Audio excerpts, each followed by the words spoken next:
Et salut les amis, c'est le Rageux, bienvenue sur Rage Alpha Gaming, votre chaîne ludique. Aujourd'hui, petit retour sur mon séjour à Octogone de Villeurbanne. On est là essentiellement pour parler de l'événement en lui-même et j'ai eu la chance de participer donc au tournoi Lorcana qui avait lieu. A priori, le plus gros tournoi actuellement en France, voire dans le monde, avec 128 joueurs. Je ne m'étais pas préparé particulièrement par manque de temps, et puis voilà, le peu de temps que j'ai, je le consacre plutôt à la chaîne. En plus, j'y suis allé honnêtement avec un deck qui ne me convenait pas de base, mais que j'ai utilisé parce que j'y avais à peu près toutes les cartes qu'il fallait pour le jouer. Je regrette un peu ce choix, on en discutera un peu en fin de vidéo, mais si je peux vous donner un conseil, c'est aller jouer avec le deck que vous maîtrisez le plus et qui vous fait le plus plaisir plutôt que de chercher un deck qui vous apportera une performance un peu plus évoluée.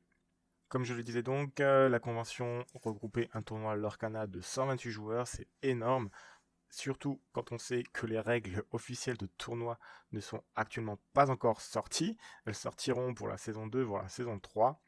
Malheureusement, ça s'est fait un peu ressentir sur certaines mécaniques de jeu, même si les organisateurs, que je tiens à remercier ici pour leur travail, ont fait vraiment un travail génial. Et les judges en particulier, très pointilleux, mais assez pédagogiques quand même. Voilà, il y a quand même des soucis encore dans le jeu compétitif qui ont notamment été mis en évidence lors de ce tournoi. Et ben, je pense que ça sert à ça, hein, de faire des premiers tournois. Hein, c'est un peu des tournois crash test.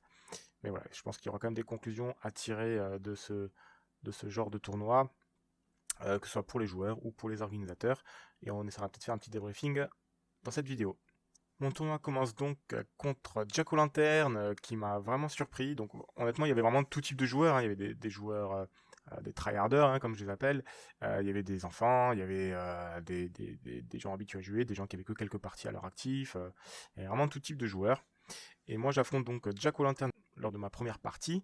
Donc il m'a vraiment surpris parce qu'il est venu avec un deck de base, en fait. Il est venu avec le deck Ruby Emerald, donc le deck de base, légèrement amélioré, hein, avec quelques cartes par-ci par-là. Mais en gros, le gros de son deck, c'était vraiment le deck de base. Et puis, il jouait ultra aggro, ultra agressif, avec beaucoup d'insaisissables et tout ça. Et il m'a un peu mis la pression, franchement. J'étais pas très bien à un moment. Et voilà, on fait une égalité. Du coup, je gagne la première partie. Il arrive à gagner la deuxième. Et puis, on n'arrive pas à finir la troisième qui départage donc le vainqueur du jeu. Et je rentre déjà directement dans le problème de ce tournoi. C'était la gestion des draws, donc des égalités. Ici, on finit à égalité et du coup, je vais affronter des joueurs qui ont fait égalité également lors de leur première game. Et on se rend compte en arrivant à la table qui nous est attribuée pour la seconde partie, c'est des longues tables, on était peut-être, je sais pas, une vingtaine de joueurs par table. Et là, on se rend compte qu'on est tous égalité et on a tous des decks Ruby Emerald. Donc là, dans ma tête, je me dis déjà, avec mon expérience de wargamer et de tournois faits sur des wargames, que ça va être difficile parce qu'en gros, ceux qui font égalité en général, c'est des assez bons joueurs avec des decks ou des armées à peu près comparables. Et en gros, tu sais que tu rentres dans un marasme qui va être compliqué pour toi. Soit tu t'en sors tout de suite, soit tu sais que tu vas sous-mariner et galérer sans faire de vraies performances derrière. Bon, c'est pas grave, j'entame ma deuxième partie contre Cabal, qui, sans surprise, jouait un deck miroir au mien, hein, donc Ruben Améthyste également. Avec lui, par contre, il jouait Mickey et Ballet, voilà, justement, je pense, pour affronter des decks miroirs, ce que moi j'avais décidé de ne pas faire. Et donc là, on rentre pleinement dans le dur de ce que je pensais. Donc, les games miroirs en contrôle, c'était pas le bon plan de ce tournoi, surtout que le timer était limité à 50 minutes, ce qui est normal, il faut mettre un timer, mais avec une gestion des parties de draw qui, à mon avis, ne sont pas encore optimales et qui seront à améliorer par la suite. On fait une partie, je la gagne, un peu une extrémiste, mais je la gagne quand même. Et on finit à peine la première, et puis on est déjà quasiment sur la cloque, quoi. Les arbitres disent déjà il vous reste 5 tours et c'est fini, quoi. Donc on n'a même pas entamé, je crois, la deuxième partie. On s'arrête là-dessus. Cabal décide de s'arrêter là-dessus. Donc je suis vainqueur, mais je n'ai fait qu'une partie sur les trois. Donc c'est un peu frustrant pour moi. Voilà, surtout que je fais déjà deux parties. Mes deux premières parties, soit à plus de 55 minutes, je commence déjà un peu à fatiguer, on va dire. Et je regarde autour de moi et je vois que des bons joueurs qui stagnent en égalité, quoi. Du coup, ma troisième partie, ben, forcément, c'est contre un très bon joueur, hein, c'est contre Solsdi, qui est bien connu dans la communauté Lorcana. Et ben, évidemment, il joue le même deck que moi, et enfin les mêmes couleurs en tout cas. Et évidemment, c'est un excellent joueur également.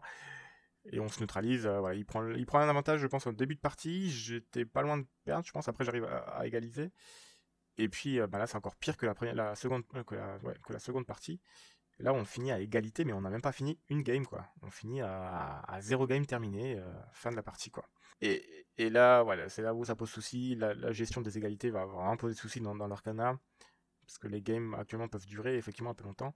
Et il n'y a pas de mise en valeur de celui qui prend des risques, j'ai l'impression. Je m'explique. Que vous ayez 19 de l'or à la fin de la partie, donc à la fin du timer, ou que vous en ayez 0, et ben c'est pareil, vous faites égalité. Il n'y a pas de mise en avant de celui qui a quand même tenté de gagner la game pendant le temps imparti, quoi. Et il y a des bons joueurs qui vous confirmeront, hein. Par exemple, Vesperia que j'ai affronté la game d'après, je crois qu'il fait 2 égalités alors qu'il était à 19 de l'or et qu'il lui manquait un tour pour gagner, hein. Donc, bien sûr, je suis conscient qu'il faut mettre une limite de temps, mais il faudrait peut-être penser à récompenser le joueur qui met le plus de l'or. Et je pense qu'une des optiques serait à la fin du timer, celui qui a le plus de l'or a gagné, quoi. Et puis, point. Même s'il n'a pas fait ses 20 points de l'or, il a le plus de points au niveau du l'or, il a gagné, quoi. Ça éviterait les égalités et ça éviterait qu'on crée un ventre. Alors, j'ai pas envie de appeler ça un ventre mou parce que c'est plutôt un ventre dur, parce qu'en général, il y a des très bons joueurs dans cette zone de stagnation qui les empêchent d'avancer ou de reculer pour pouvoir potentiellement réavancer après. Là vraiment, on stagne. Donc, c'est un peu mon point noir sur ce tournoi qui m'a un peu enlevé le fun, hein, du jeu. J'ai pas trop pris de plaisir à jouer à ce tournoi.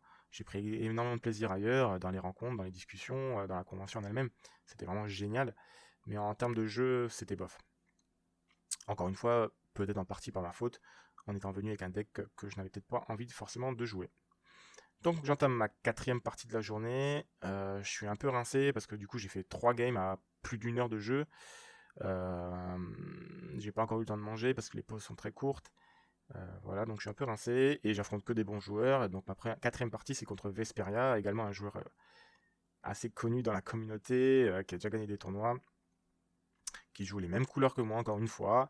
Donc c'est un peu la mort du fun. Et on fait également une égalité. Je gagne la première partie, il gagne la seconde partie, et il voulait lancer la troisième partie, ce qu'on a fait, hein, j'ai respecté son choix, je voulais aller manger mais il voulait pas.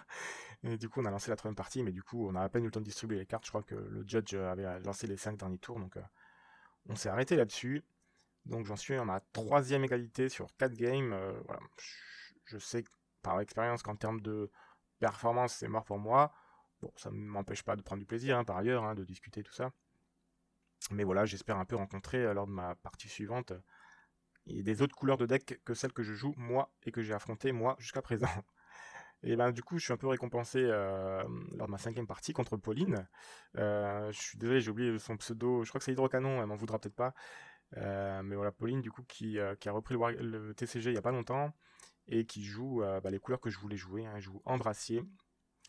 Elle me met vraiment mal, elle me met vraiment en PLS lors de la première partie. Je crois qu'elle arrive à 19 points de l'or. Elle a à un tour de gagner, j'arrive à remonter. Et finalement, je gagne 2-0 contre elle. Voilà, ça me remet un peu de baume au cœur, surtout que j'ai le temps d'aller manger du coup. Donc je vais manger à ce moment-là. On est quand même à cinquième partie, donc on est à plus de 6 heures de jeu, je pense, actuellement. Ouais, il doit être 14-15 heures quand je vais manger, quoi. Mais après, voilà, je me plains pas, hein. Donc Pauline est affrontée et j'arrive à gagner. Et ensuite, j'affronte Matt 2508. Pareil, c'est un bon joueur qui a un peu sous-performé, je pense, et qui joue de mémoire Émeraude Ambre. Donc lui, il a monté exprès un deck pour contrer les rubis et émeraudes. Et ben, il y arrive parfaitement contre moi, hein, même s'il n'en a pas beaucoup rencontré avant. Contre moi, il arrive à performer.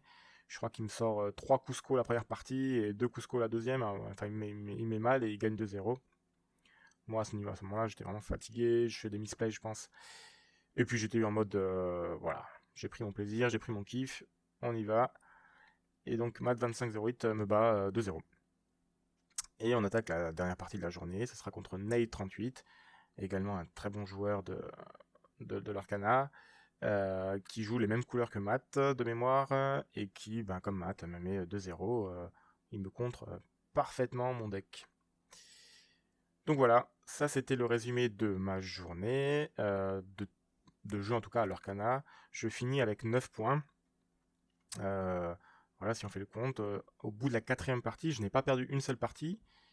J'ai fait 3 égalités, donc je suis que à 6 points. Hein. La victoire c'est 3 points, l'égalité c'est 1 point, la défaite c'est 0.